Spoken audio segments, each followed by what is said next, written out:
제가 지난 주일날 여러분에게 말했지요. 이 세상은 하나님이 만든 피조된 세계입니다. 이거 정말 꼭 기억하셔야 돼요. 그래서 이 세상에 우리가 살아가면서 어떤 지혜가 있어야 되냐 하면 이거 만드신 분에게 걸맞는 행동을 하는 게 중요해요. 그래야 장기적으로 리스크가 없는 거예요. 그렇지 않고 사람의 지혜대로 하면 아주 큰 일이 터집니다. 시간이 지나고 보면 그때는 괜찮았는데 시간이 지나고 보면 허무하게 되는 거죠. 그러면 그 조물주께서는 이 피조의 세계를 어떤 마음으로 만드셨나? 기쁨으로 만드셨습니다. 하나하나 만들고 이 공허로운 지구가 한 개 한 개 채워질 때마다 주님이 너무 좋으셔서 박수를 치시면서 보시기에 좋았더라, 보시기에 좋았더라 그런 거예요. 여러분이 아마 좋은 집을 구입하시고 그리고 난데 거기에 세간살이를 넣잖아요. 그 세간살이를 넣는데 뭐가 중요하겠습니까, 여러분? 처음에 도배하고 보시기에 좋았더라. 이해가죠? 만들어 놓고 이거 사놔 놓고 그죠? 온 가족이 이제 거기 또 그 다음에 또 조명 보고는 조명도 요즘 다 바꾸거든요. 와, 진짜 이쁘다. 그 다음에 농을 착 들어놓고 셋째 날에 농을 착 들어놓고 다 막 좋아하고 그 다음에는 이제 좀 괜찮은 게 들어오죠. 침대가 들어옵니다. 침대가 들어오고 나면 거기서 펄쩍펄쩍 뛰면서 박수 막 치고 그리고 마지막에 아버지가 이제 온 가족을 그 이제 새 집에 다 새 세간을 넣어놓고 차에 태워가지고 가족을 데리고 옵니다. 가족을 데리고 와가지고 얘들아 진짜 애를 써서 이 집을 인테리어하고 그 안에 너희들을 하나하나 생각하면서 뭐예요? 너희를 생각하면서 너희의 키와 너희의 성장과 이런 거 다 생각하면서 침대 높이도 맞추고 싱크대도 맞추고 벽지 색깔도 맞추고 얼마나 심려를 기울이겠어요. 그때마다 자녀들을 생각하지 않았겠어요? 주님이 인간을 만들기 이전에는 우리 인간을 위해서 다 그렇게 생각하고 만드신 거예요. 그리고 마지막에 아버지가 내가 문 열면 각자 자기 방으로 들어가 봐. 여기가 이제 우리가 살 집이야. 그리고 우리는 여기에서 뭐 해야 돼? 행복하게 화목하게 잘 살아야 돼. 그걸 성경적 용어로 하면 여기에서 우리는 생육하고 번성하고 그리고 너희의 꿈을 이루고 그래서 이 집에서 정말 좋은 추억을 만들어야 돼. 이런 거죠. 그럼 문을 열고 딱 들어가니까 아이들이 자기 방에 들어가가지고 내 방에 이게 좋아요. 나는 이거 갖고 싶었어요. 나는 이게 있어서 좋아요. 막 한호하니까 마지막에 누가 제일 좋겠어요? 자녀들도 이 세계를 보면서 너무 좋아했지만 이걸 제공한 누가? 부모님이 자녀들이 기뻐하는 모습을 보고 삶의 의미와 희열을 느꼈겠죠. 하나님이 그렇게 하신 거예요. 하나님이 모든 것을 만드시고 마지막에 사람을 만들었어요. 그 사람은 하나님을 빼다 닮았어요. 어디가 빼다 닮았느냐? 모든 피조물이 가지고 있지 않은 영혼을 가지고 있는 하나님의 이미지, 하나님의 추구하는 것을 인간도 추구하는 그것을 빼다 꽂은 거예요. 그러니까 이 피조된 세계 속에서 얘들아 이거 생육하고 번성하면서 다스려 하면 뭐예요? 그 소통이 아주 좋은 거예요. 그때 하나님이 아담과 하와를 보면서 기뻐하시고 그리고 아담 혼자 있는 게 안쓰러워서 하와를 만드시고 그래서 하와는 하나님과 깊이 하나가 되고 영적으로 하나가 되고 아내와 너는 뼈 중에 뼈요 살 중에 살이라 그래서 하나 된 거. 그래서 인간관계성 속에서 가장 기쁘고 하나님과 영적 관계도 기쁘고 피조 세계들이 하나님 보시기에 좋았으니까 아담이 보기에 얼마나 좋았겠어요. 그래서 아담이 이 모든 피조된 세계를 보면서 이름을 하나하나 붙여줬단 말이에요. 이름을 붙여줬을 때 그 이름이 뭐예요? 그 물건의 속성이었다는 거예요. 그러니까 아담은 그 속성을 알았기 때문에 그 물건들을 어떻게 다루어야 할지를 아는 거예요. 아는 거예요.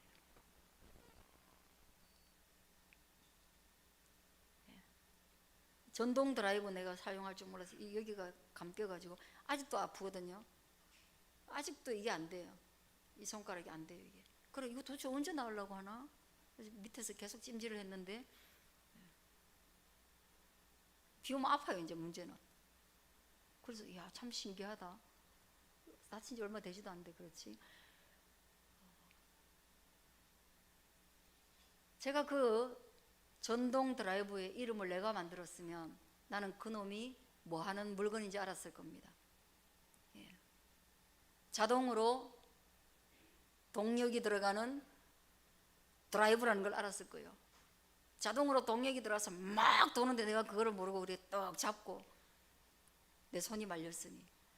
아담은 그랬다는 거예요. 그러므로 우리는 이 세계 속에서 어떤 사물을 바라보든지 그 사물의 본질을 꿰뚫어 볼 수 있다면 우리는 그 사물 안에서 생육하고 번성할 수 있죠. 그게 1차 피조 세계에 대한 우리의 개념이에요. 그래서 우리는 그것을 국어는 국어대로, 산수는 산수대로, 과학은 과학대로 끊임없이 배우죠. 아담은 처음부터 알았다는 거예요. 그 다음 우리가 배워야 할 게 뭐예요? 아담과 하와, 인간을 배워야 돼요. 생육하고 번성하기 위해서는 사물을 첫째로 배워야 되고 그 다음은 인간. 그 인간이 누구입니까? 아담에게는 하와요, 하와에게는 아담. 사람을 배워야 되는데 특별히 상대방을 알아야 되는 거죠. 그렇게 했을 때 우리는 그 관계가 원만한 것을 통하여서 생육하고 번성하고 확장시켜 갈 수 있는 거예요. 근데 그걸 모르면 좋은 집에 들어가 가지고 비밀번호 딱 걸어버리면 그 집 안에서 나오지도 못하고 다른 사람 들어오지도 못하는데 그 폐쇄된 아파트라는 공간, 그 폐쇄된 나의 주거 공간이 아무도 모르는 지옥의 공간이 될 수 있는 것이죠. 관계에서 1차 관계가 부부예요. 성경에서는 2차 관계가 자녀 그리고 부모예요. 그렇게 됩니다. 그게 잘 됐을 때 우리는 기쁨을 누리고 생육하고 번성하고 내가 발전해 가는 거예요.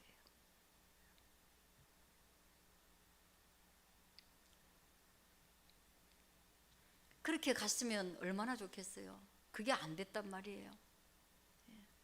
그럼 뭐예요? 하나님이 사람에게 이 새 집, 이 좋은 집에 네가 사는데 한 가지만 나랑 약속하자, 이게 된 거예요. 여러분, 새로운 집에 들어가면 보통 한 가지만 뭘 약속할 것 같아요? 애들하고 같이 들어가면 새 집에 들어가면 한 가지만 뭘 약속할 것 같아요? 그냥 퍼뜩 떠오르는 생각은 그죠? 야, 너 그림 그려도 좋은데 크레파스로 벽지에는 그리지 마라. 이런 정도는 약속해야 안 되겠어요, 그죠? 그 다음에 또 하는 건 뭐예요? 아마 이런 약속 다 할 거예요. 엄마 아빠가 너희를 위해서 이걸 했으니 너희는 뭐 해라? 엄마 아빠에게 감사하면서 이 좋은 집에서 사는 거 감사하면서 예쁘게 커야 돼. 이 정도 안 하겠어요?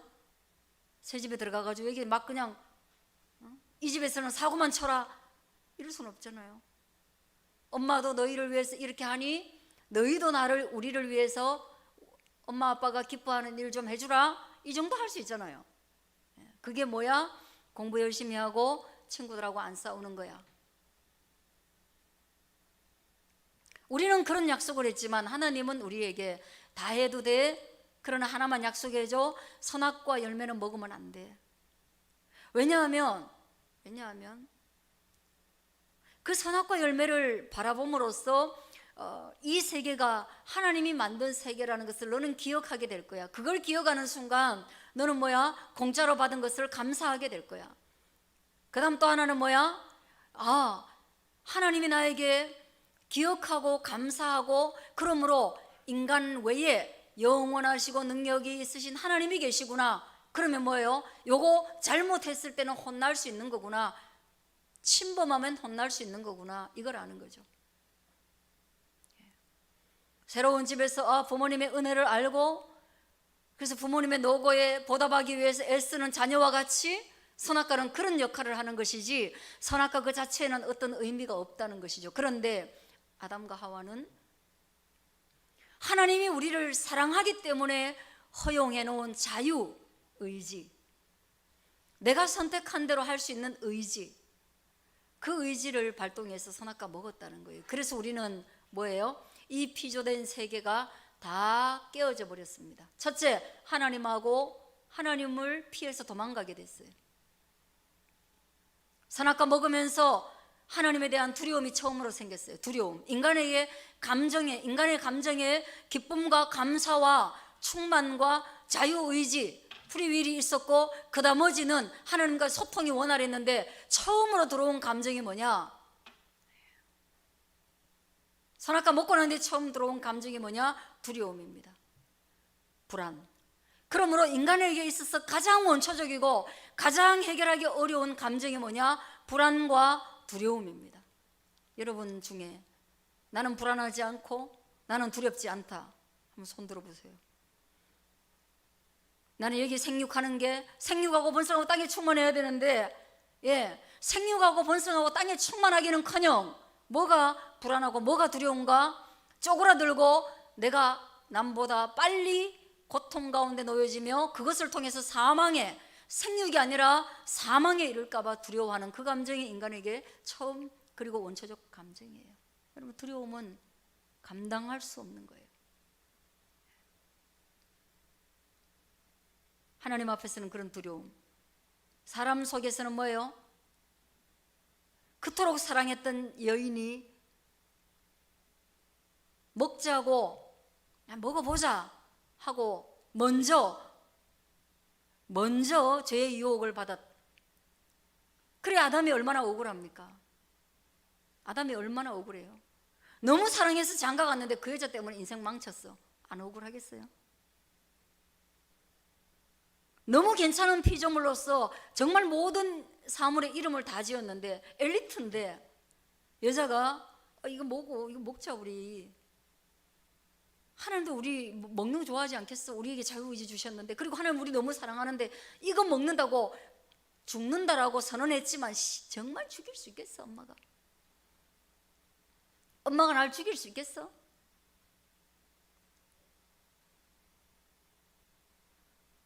그러므로 아담과 하와 두 사람 사이에는 원망과 불평과 핑계가 생기게 됐습니다. 그러므로 남자 여자 감정에, 부부간의 감정 가운데 정말 하기 어려운 것이 원망이요, 불평이요, 상대를 탓하는 핑계. 너 때문에 가정이 불행해, 너 때문에 내 인생 망쳤어, 너 때문에 발목 잡혀서 성장하지 못해, 너 때문에 생육하고 번성하는 일에 장애가 돼, 너 때문에 성공할 수 없어, 너 때문에 그래서 나는 불행해. 이 감정이에요, 이 감정. 그런 불안과 원망과 불평과 핑계, 이런 감정이 들어오면서 뭐예요? 살인의 욕구가 일어난 거죠. 그래서 첫 번째 살인이 가인이 아벨을 죽인 것입니다. 이유는 질투심. 다시 들어온 감정이에요. 여러분, 우리를 불행하게 하고 생육하고 번성하지 못하게 하는 게 뭐예요? 두려움과 불안이요. 두 번째는 원망, 불평, 핑계. 그 다음은 뭐예요? 질투의 감정.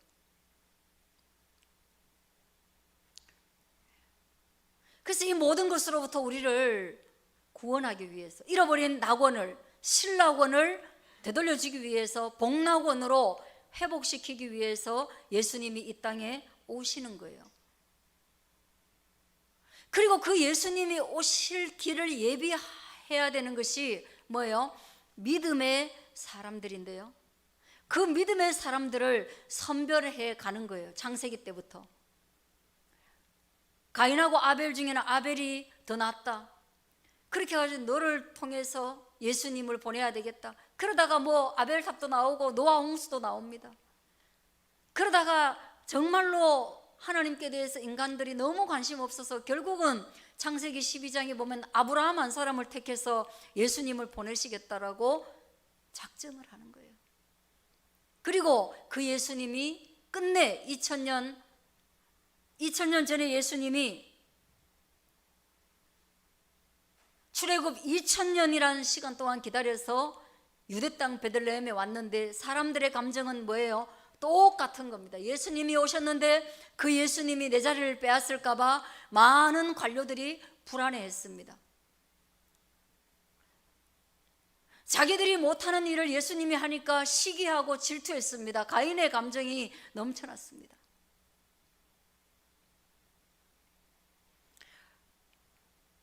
그가 구원자라고 하는데 목수의 아들이고 아무 볼품 없는, 그래서 우리가 기대했던 구원자가 아니기 때문에 뭐냐 원망하고 불평하고 난리가 났습니다. 창세기 때 죄로 말미암아 넘어졌던 인간이 가졌던 모든 감정을 유대 땅 베들레헴에 오신 예수님을 향해서 인간은 다 쏟아낸 겁니다. 그런데 안 쏟아낸 사람들이 있었습니다. 타락한 인류는 원래 그렇게 다 쏟아내야 되는데 쏟아내지 않은 그룹들이 있었습니다. 그거는 뭐냐? 예수님이 말씀하시기를 눈먼 자, 저는 자, 어린아이, 이방인, 그리고 죄인, 문둥병자들, 그런 사람들이 불안과 두려움이 아니라 오히려 예수님에게 위안과 예수님에게 위로를 받은 겁니다. 그리고 그 사람들이 놀랍게도 대중들이었어요. 많았어요. 너무 많았어요.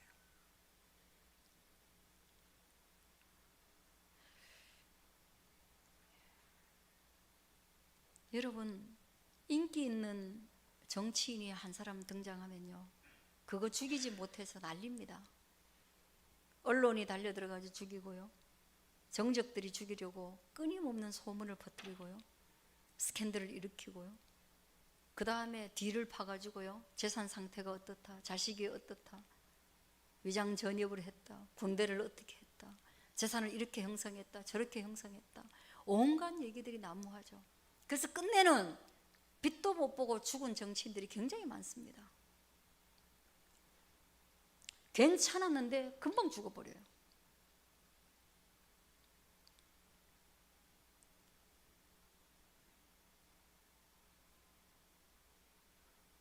예수님이 그랬다는 거예요.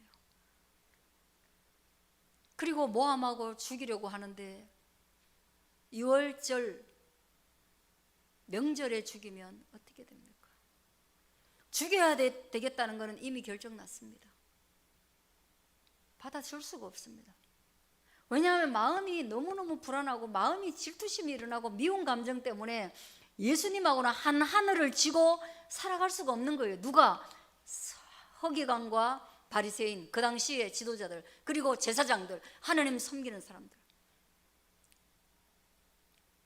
하나님을 자기 거라고 생각하고 하나님 때문에 살아가고 있는 그 사람들이 예수님이 하나님의 아들이라고 하니까 도저히 같은 하늘을 지고는 살아갈 수 없는 거예요. 죽이기로 결정한 겁니다. 죽이기로 결정했어요. 그 예수님은 33살 동안 이 땅에 살면서 30살까지는 초야에 묻혀서 그냥 살았습니다. 그거를 예수님의 일반적 생애, 사생애라고 그래요. 사적인 생애. 30살 넘어서 등용돼 가지고 성인으로서, 지도자로서 랍비가 활동할 수 있는 나이가 됐을 때, 그래서 3년간 이 땅에서 공적 생애, 하나님의 아들로서의 생애를 사셨는데, 그 하나님의 아들은 약자의 하나님이요, 슬픈 자의 하나님이요, 죄인들의 하나님이요, 가난한 자들의 하나님이요, 눈먼 자의 하나님으로 3년 동안 그들의 구원자로 사역하셨으니 나머지 사람들이 얼마나 얄미웠겠습니까? 잘난 척한다. 지만 잘났나? 매스컴은 지만 타네. 그래서 이 고난주간 종려 주일, 지난 주일 같은 경우에는 그런 예수님이 이제는 내가 왕으로 등극하되 나는 다른 왕들과 같이 위엄 있는 왕이 아니라 겸손의 왕으로 이 땅 가운데서 이스라엘에게 등장한다. 그래서 어린 나귀 새끼를 타고 예루살렘에 올라갑니다. 명절 때 예루살렘에는 약 1000에서 2000만의 사람이 모인다. 개판이죠. 짐승의 수인가 그게? 하여간에 바글바글해요. 요즘 저기 모스크 뭐죠? 무슬림들 모이는 라마단 기간에 막 모이는 그 똑같아요. 막 압사당하고 그래요. 예수님도 12살 때 거기 오셨다가 엄마하고 헤어져 가지고 서로 그 정도예요. 그 올라가시는데 호산나 호산나 수많은 사람들이 외치는 거죠. 우리를 좀 구원해 주세요. 그 부르짖음에는 뭡니까?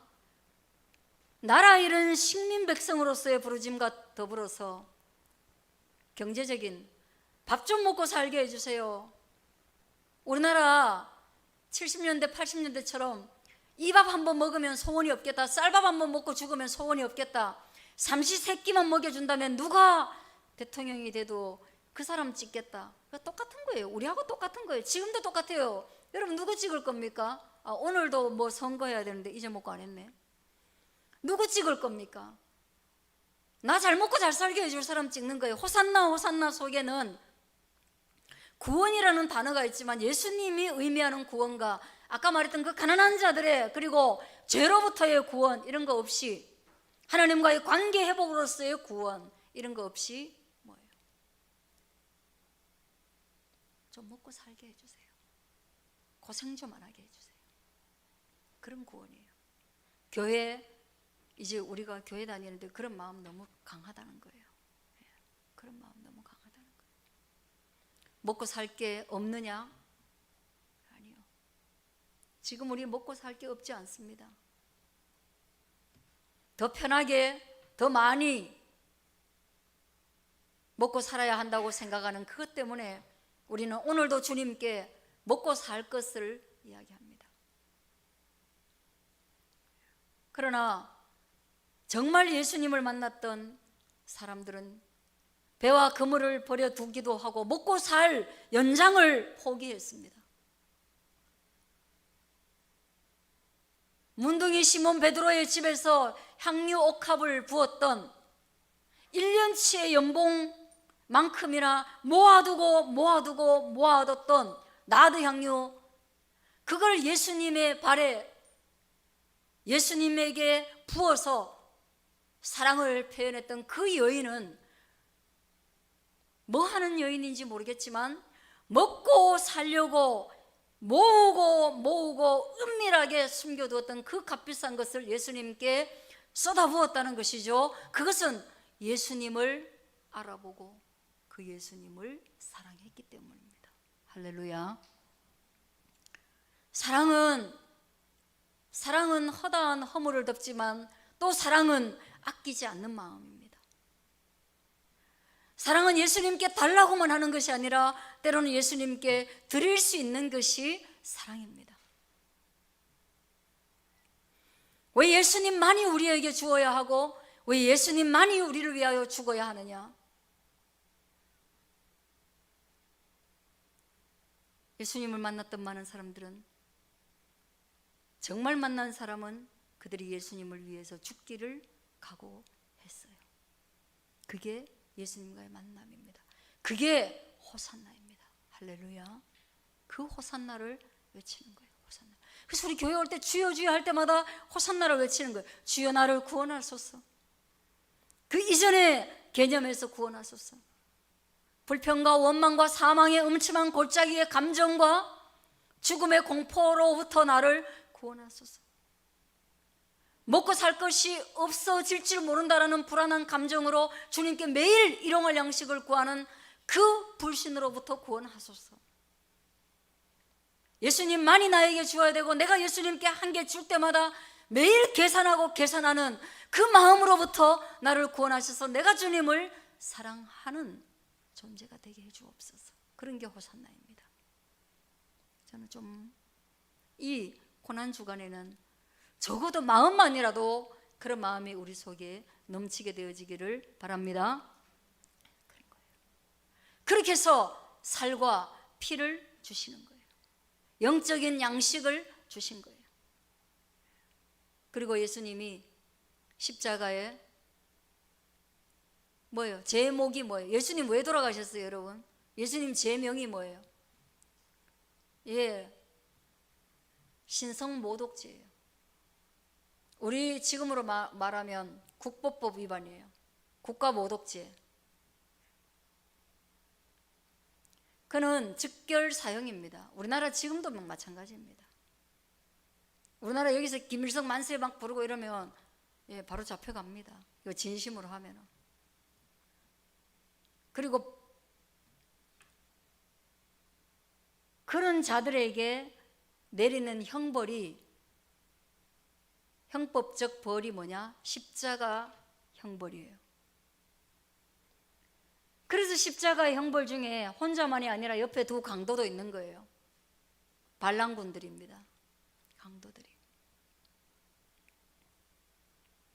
예수님은 모함을 받아 죽었지만 원래 저런 벌의 형태가 있다는 거예요. 그래서 예수님이 죄의 삭선 사망이라는 우리 죄를 대신해서 굳이 저렇게 사망에 이르게 된 것입니다. 그리고 십자가 형벌은 여러분 아시다시피 손과 발에 못을 박고, 손 이렇게 못을 박고 저렇게 그대로 합니다. 저게 대못을 박아요. 이만한 못을. 저 위에 저 있죠, 못. 저 그냥 찔리기만 해도 파상풍으로 죽을 못. 저런 그게 못이라는 게 그냥 뭐 이렇게 쪼매난 못이 아니에요. 시골에 가면 저런 못이 있는데 강목에 박는 거.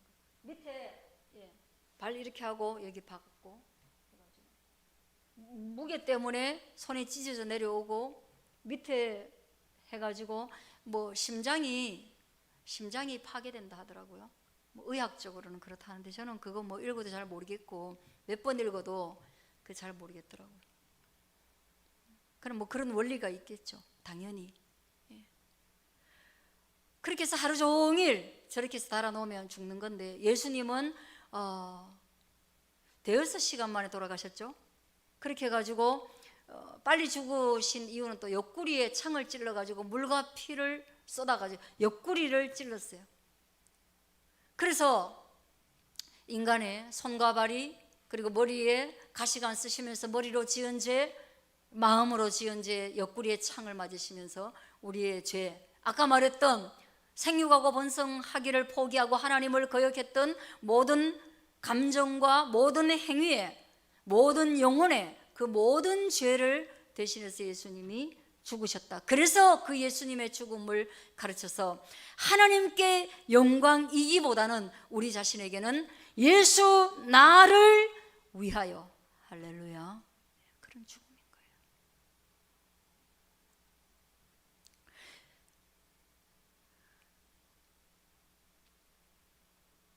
그 예수님이 형벌을 치고 가는, 그러니까 우리가 이 고난주간을 맞이하는, 그리고 부활주의를 맞이하는 그 모든 사순절 기간 동안에 정말 뜨거웠던 믿음의 선배들이 어떻게 했겠습니까? 예수님을 위해서 금식하고 기도하고 기도원에도 올라가고, 그러니까 그 뜨거운 사랑의 마음으로 온갖 것을 안 했겠어요? 그래서 사순절 기간에 만들어지는 행사가 굉장히 많습니다. 그러니까 여러분들이 이 날이 그 어떤 것보다 귀한 어버이날보다 예수 믿는 사람에게는 소중한 그런 기념일이라는 걸 아셔야 돼요. 그래서 교회는 이런 날을 아주 소중하게 지키는 거예요.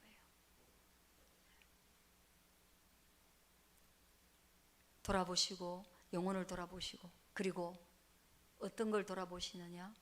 여러분에게 있는 불안, 죽음에 대한, 그리고 원망, 불평, 핑계, 그리고 질투.